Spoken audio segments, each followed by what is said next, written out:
Please kindly click on the red subscribe button below this video and subscribe to our YouTube channel. Thanks, God bless you as you do this.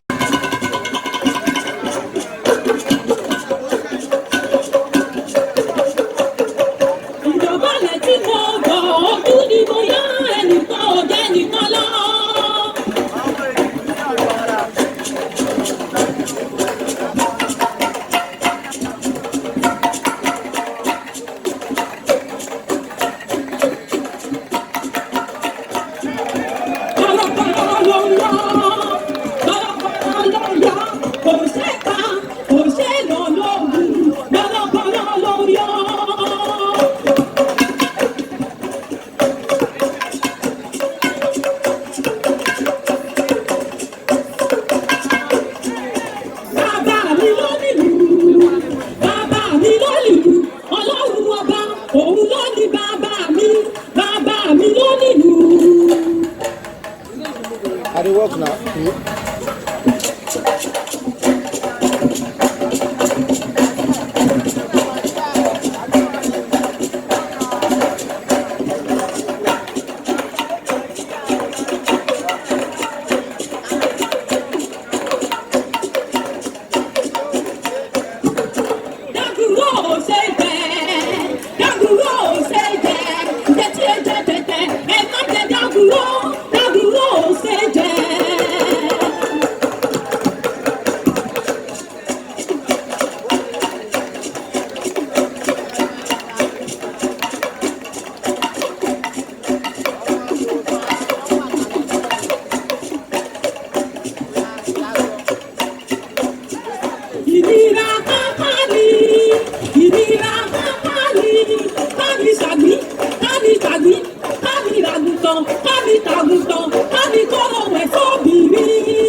Thank you.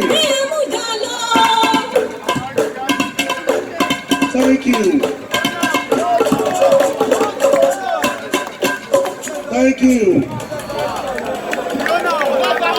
Thank you.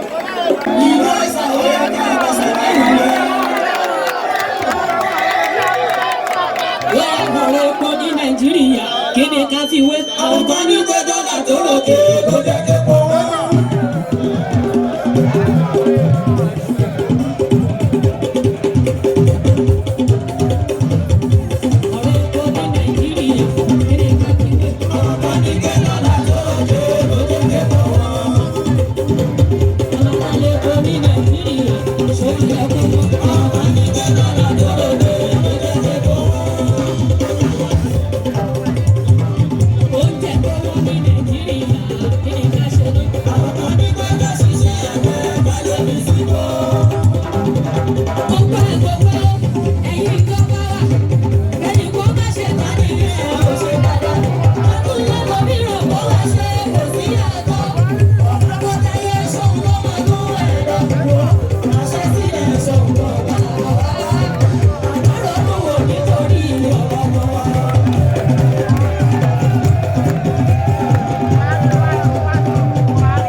Thank you so much for watching our video. And importantly, you need to subscribe because we drop videos almost every day. And how to subscribe? There's a circle here written Gua TV. Click on it, you see a subscribe button. Click on the subscribe button. That's so. And if you have a big show coming up, any event, you can call us.